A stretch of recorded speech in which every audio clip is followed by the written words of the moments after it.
Assalamualaikum warahmatullahi wabarakatuh. Di sini saya akan mempresentasikan strategi pasar Prodi D3 Manajemen Pemasaran kelas A. Yang berkontakkan Wahid Kiranugraha dan Anda Febila Oviandari.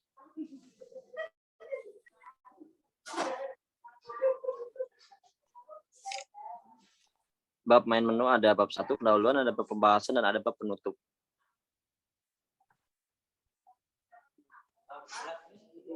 Pendahuluan.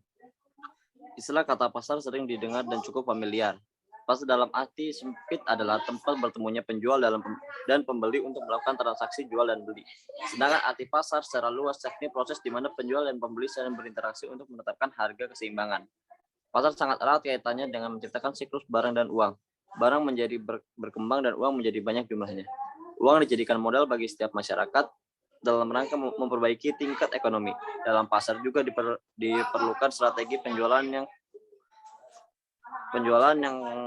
tepat supaya produk dapat laku dan banyak diminati konsumen. Strategi pemasaran sangat penting karena semakin ketatnya persaingan bisnis, maka harus semakin gencar juga dalam memasarkan produk ke konsumen potensial.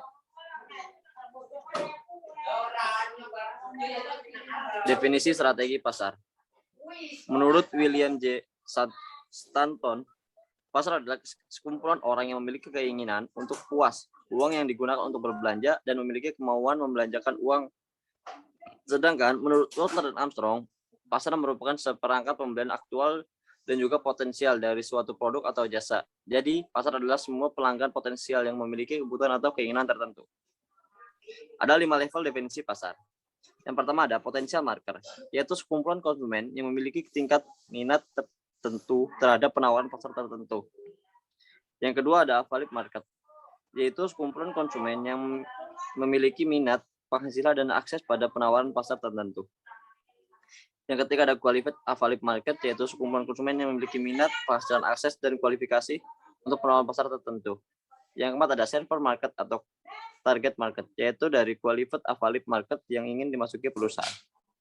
Yang kelima atau yang terakhir ada penetrate market, yaitu sekumpulan konsumen yang benar-benar telah membeli produk.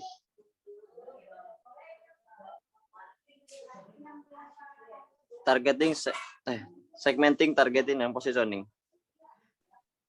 Segmenting, targeting, dan positioning adalah salah satu pendekatan atau model yang digunakan untuk mengembangkan pesan dan strategi pemasaran yang sesuai dengan segmentasi target audiens tertentu. Segmenting. Tahap segmenting dilakukan dengan membagi pelanggan menjadi sekelompok orang dengan karakteristik dan kebutuhan yang sama. Untuk melakukan segmentasi pasar, maka dilakukan pendekatan seperti segmentasi demografis. Segmentasi demografis mendasarkan pada atribut pribadi audiens seperti usia, jenis kelamin, pendidikan, pekerjaan, atau status perkawinan. Segmentasi geografis berdasarkan segmentasi pelanggan berdasarkan negara, wilayah, kota, atau lingkungan tertentu. Sedangkan segmentasi psikografis, segmentasi yang didasarkan pada perbedaan nilai-nilai atau gaya hidup tertentu. Segmentasi perilaku mendasarkan segmen pasar dengan mengelompokkan orang berdasarkan cara mereka menggunakan produk, loyalitas akan produk, atau manfaat yang mereka cari. Lanjut ada targeting. Targeting adalah menentukan segmen mana yang akan menjadi target pemasaran. Pertimbanganlah peluang dari setiap segmentasi dari sumber daya yang sudah dimiliki. Selain itu, lakukan analisis terkait potensi target pelanggan agar bisa terus berkembang dengan baik. Untuk mengetahui kondisi pasar bisa dilakukan dengan melakukan survei, sehingga bisa mengurangi resiko kesalahan dan kegagalan di masa depan. Selanjutnya ada positioning. Tahap positioning dapat diartikan dengan menentukan bagaimana produk dipresentasikan dalam benak pelanggan potensial. Tujuannya supaya produk dilihat lebih unggul dari kompetitor.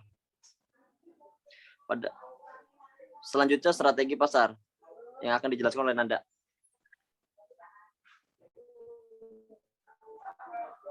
Di sini ada strategi pasar. Lalu dibagi menjadi strategi pasar, cakupan pasar. Yang pertama, strategi pasar tunggal. Bertujuan untuk mencari suatu segmen yang diabaikan saat ini atau kurang terlayani. Kemudian berusaha memenuhi kebutuhan segmen tersebut. Seperti contoh, jasa cuci sepatu. Saat ini mungkin terlihat jarang peminatnya, tapi sangat dibutuhkan untuk jasa tersebut. Lalu yang kedua ada strategi multipasar. Perusahaan berusaha melayani beberapa pasar yang berbeda. Yang ketiga, strategi pasar keseluruhan. Dilaksanakan dengan cara melayani seluruh spektrum pasar dengan menjual produk-produk yang terdefinisi pada segmen pasar yang berbeda. Lalu yang kedua ada strategi geografis. Strategi yang pertama, strategi pasar lokal. Dengan melakukan konsentrasi usaha di suatu daerah tertentu yang relatif dan masih dekat dengan lokasi perusahaan. Yang kedua, strategi pasar regional. Beroperasi dalam 2 atau 3 wilayah dalam satu negara. Yang ketiga, strategi pasar nasional, ditandai dengan beroperasinya perusahaan secara nasional. Yang terakhir, strategi pasar internasional. Cakupan wilayah dalam strategi ini meliputi beberapa negara. Ada strategi memasuki pasar. Yang pertama, first in strategi, yaitu perusahaan berusaha menjadi pionir atau pelopor dengan jalan memasuki pasar pertama kali sebelum ada perusahaan lain yang memasukinya. Yang kedua, early entry strategi. Dilaksanakan dengan memasuki pasar segera setelah pelopor pasar memulainya. Yang ketiga, laggard market entry strategi. Perusahaan strategi memasuki pasar dalam tahap pertumbuhan atau dalam tahap kedewasaan atau maturity dalam produk life cycle. Lalu strategi komitmen pasar. Dibagi menjadi 3. Yang pertama, strong commitment strategi. Perusahaan dituntut untuk melakukan perencanaan operasinya dalam pasar yang dituju secara optimal. Yang kedua, average commitment strategi. Perusahaan menyediakan bauran pemasaran sesuai dengan kebiasaan pelanggan. C.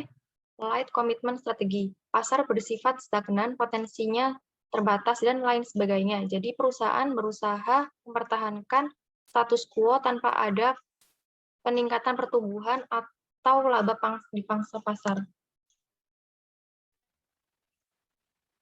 Kesimpulan dari presentasi kami, pasar adalah semua pelanggan potensial yang memiliki kebutuhan atau keinginan tertentu yang mungkin bersedia atau sanggup untuk melibatkan diri dalam proses pertukaran guna memuaskan kebutuhan atau keinginan tersebut. Segmenting, targeting, dan positioning atau STP adalah salah satu pendekatan atau model yang digunakan untuk mengembangkan pesan atau strategi pemasaran yang sesuai dengan segmentasi target audiens tertentu. Strategi pasar berkaitan dengan perspektif pasar yang dilayani. Saran dari kami, pembaca agar lebih memahami tentang pengertian pasar dan strategi dalam pasar. Sekian presentasi dari kami, kurang lebihnya kami mohon maaf. Wassalamualaikum warahmatullahi wabarakatuh.